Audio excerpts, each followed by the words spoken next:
সংস্কার ছাড়া নির্বাচন নয়, এ বিষয়ে কার্যত জাতীয় ঐক্যমত হচ্ছে। রাজনৈতিক দল, সরকার, সেনাবাহিনী, সিভিল সোসাইটি সবাই এ বিষয়ে একমত হচ্ছে। সামনে আপনারা দৃশ্যমান দেখতে পাবেন। কিছু দল বিবৃতি দিচ্ছে যে না, ডিসেম্বরে নির্বাচন চায়, এবং কেউ বলছে সব দল নাকি চায়, আবার কেউ বলছে শতাধিক দল নাকি ডিসেম্বরে নির্বাচন চায়। আবার বিএনপি তালিকা দিচ্ছে 52টা দল চায়। বিএনপি কখনো বলছে বিএনপির পেজেই দেখেন, কখনো শতাধিক দল জাতীয় নির্বাচন চায় ডিসেম্বরে, এটা বলে, কখনো বলে 52টা দল, কখনো বলে সব গণতান্ত্রিক দল। তবে দর্শক, আপনারা যারা ডিসেম্বর নির্বাচন চান, আপনারা কারা? আমরা কারা? আমি তো দেখি না যে কে ডিসেম্বর নির্বাচন চায়, বিএনপি এবং আওয়ামী লীগ বাদে।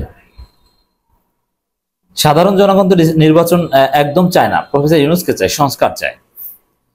এখন একটা বিষয় খেয়াল রাখবেন, হয়তো একটা রোড ম্যাপ আপনারা পাবেন যে এই সময়ের মধ্যে নির্বাচন হতে পারে, কিন্তু মনে রাখবেন নির্বাচনের কথিত সময় যতটা ঘনিয়ে আসবে বা ডিসেম্বর যতটা কাছাকাছি আসবে, জাতীয় ঐক্য ততটা দৃশ্যমান হবে। কিসের ঐক্য? সংস্কার ছাড়া নির্বাচন নয়, এই ঐক্য। এই ঐক্যটা এমনকি সেনাবাহিনীও সংস্কারের কথা বলবে বা ডিসেম্বর নির্বাচনের কথা তারা বলবে না। সিভিল সোসাইটি অলরেডি সামনে আসছে। আমি আজকে সিভিল সোসাইটির একটা বক্তব্য বিশ্লেষণ করব। রাজনৈতিক দলগুলো কারা সংস্কার ছাড়া নির্বাচন চায় না এটা ক্লিয়ার হয়ে যাবে। তবে চাইলে কিন্তু এটা এখনই ক্লিয়ার করা যায়, কিন্তু এখন হবে না, এখন করবে না। ডিসেম্বর যত কাছাকাছি যাবে তত দৃশ্যমান হবে এই ঐক্য যে সংস্কার ছাড়া নির্বাচন হবে না। It's very significant. অতএব ডিসেম্বরে নির্বাচনের খোয়াব দেখে লাভ নেই। সংস্কার ছাড়া কোনো নির্বাচন হবে না, আর ডিসেম্বরের মধ্যে সংস্কারও হবে না, এটা সম্ভব নয়। সংস্কার একটা মুখের ফু নয় যে চাইলো আর করে দিল। বিচার এটা একটা প্রক্রিয়া, এবং স্বচ্ছতার ভিত্তিতে বিচার হচ্ছে। শেখ হাসিনার বিচার ক্যামেরায় লাইভ দেখানো হচ্ছে। তো এখানে দ্রুততম সময়ের মধ্যে বিচার করা কোনো বিষয় নেই, নির্দিষ্ট বা যৌক্তিক সময়ের মধ্যেই বিচার করতে হবে। সংস্কার যে দ্রুততম সময়ের মধ্যে তা না, যৌক্তিক সময় সংস্কার। দ্রুততম সময়ের মধ্যে কোনো কিছু ঠিক হয় না, ভালো হয় না। দর্শক, সেনাপ্রধানের সাথে যেহেতু তার মেয়াদ 2027 সালে 22 জুন পর্যন্ত, তার সাথে একটা কম্প্রোমাইজ হবে, এবং রাজনৈতিক দলগুলো যেমন জামাত ইসলামের যে 21শে জুনের সমাবেশ, সেখানেই অনেকটা দেখবেন ক্লিয়ার বার্তা যাবে, সংস্কার ছাড়া নির্বাচন নয়। অনেক দল সেখানে উপস্থিত হবে, চরমোনাই নানানভাবে জানিয়ে দিচ্ছে। এনসিপি তো আছেই, আর বিএনপির সাথে আছে তাদের সিট পার্টি, ওগুলোকে আবার কেউ গোনায় ধরে না, কেউ চেনে না, এদের নাম আবার বলতে পারে না। সভাপতি স্বামী, সেক্রেটারি স্ত্রী, সহসভাপতি ছেলে, তারা হচ্ছে ডিসেম্বরে নির্বাচন চায়। ডক্টর বদিউল আলম মজুমদার সিভিল সোসাইটির কথা বললে সবার আগে যার নাম আসে, তিনি বলছেন সংস্কার ছাড়া নির্বাচন হলে শাসক আবারও দানবে পরিণত হতে পারে। এখন এই যে কথা, এটাই হচ্ছে মূল রেড লাইন। যেহেতু সংস্কার ছাড়া নির্বাচন হলে শাসক আবার দানবে পরিণত হতে পারে, এজন্য সংস্কার ছাড়া নির্বাচন হবে না, হতে দেওয়া হবে না, জনগণ দিবে না, রাজনৈতিক দল, সিভিল সোসাইটি কেউ দেবে না। সংস্কার ছাড়া নির্বাচনের দিকে যদি দেশ যায়, তখন দেখবেন সিভিল সোসাইটি কিভাবে মাঠে নামছে। এই বদিউল আলম মজুমদারদের তৎপরতা দেখবেন।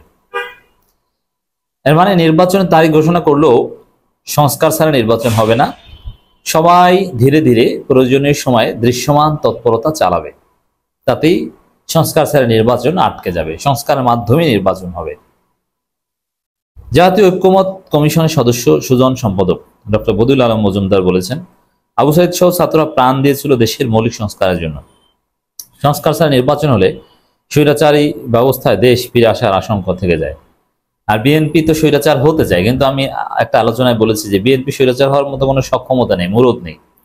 স্বৈরাচার হওয়ার সিঁড়িতে পাড়া দিলেই সিঁড়ি সব ভেঙে বিএনপি পিছলে পড়ে যাবে।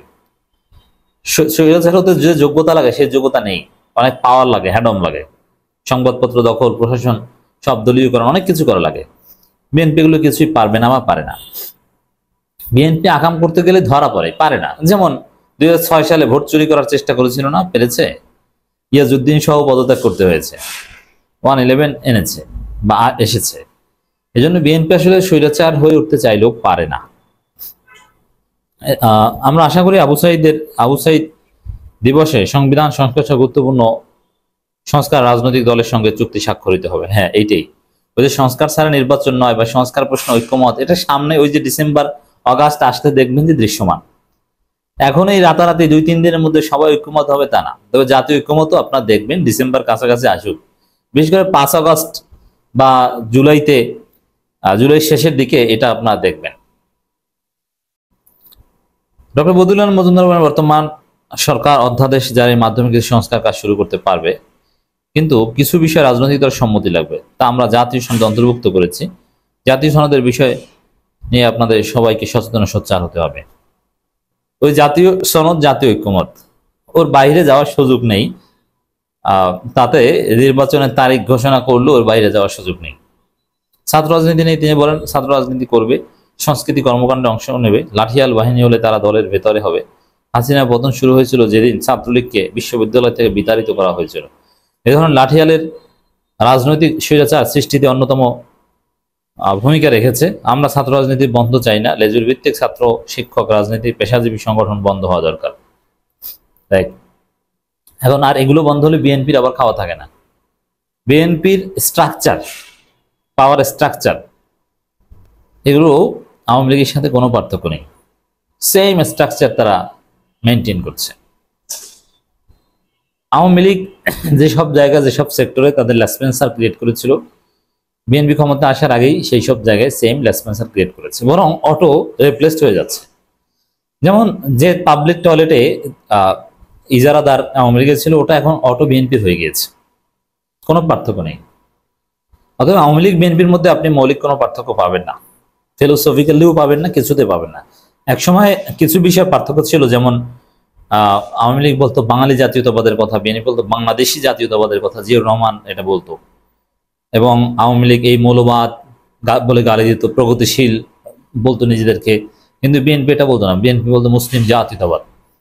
কিন্তু এখন বিএনপিও প্রতিপক্ষকে মৌলবাদ বলে গালি দেয়, নিজেদেরকে প্রগতিশীল বলে, এবং তারেক রহমানও বাঙালি জাতীয়তাবাদ বলে, এবং অসাম্প্রদায়িক বাংলাদেশ গড়ার কথা বলে। মৌলিক কোনো পার্থক্য আপনি এখন পাবেন না, ফিলোসফিক্যালি থিওরিটিক্যালি কোনো দিক থেকে পাবেন না। সংসদ বিষয়ে বদিউল আলম মজুমদার বলেন, আমাদের দেশে 2 কক্ষ বিশিষ্ট সংসদ প্রয়োজন। উচ্চ কক্ষ করার উদ্দেশ্য হলো সমাজের সব স্তরের মানুষ যেন প্রতিনিধিত্ব করতে পারে। আমার প্রস্তাব রয়েছে, উচ্চ কক্ষ হবে অর্ধেক দলীয় অর্ধেক নির্দলীয় এবং সংখ্যানুপাতিক হারে। নিম্নকক্ষ জনস্বার্থ বিরোধী কোনো সিদ্ধান্ত গ্রহণ করলে উচ্চ কক্ষ তার উপর নজরদারি রাখতে হবে। দেখেন, এই যে সংস্কার, এটা যদি বিএনপি এই 2 কক্ষ বিশিষ্ট করেও, 2 কক্ষ বিশিষ্ট বিএনপিতে রাজি, এটা করলেও দেখবেন যে ওই নমিনেশন বাণিজ্যের জন্য করবে, কিন্তু প্রকৃতপক্ষে সব সেক্টর মানুষের প্রতিনিধিত্বের জন্য করবে না। এই জন্য সংস্কার যা করা প্রফেসর ইউনূসের মাধ্যমে হতে হবে, এবং সেটা হবে নিশ্চিত।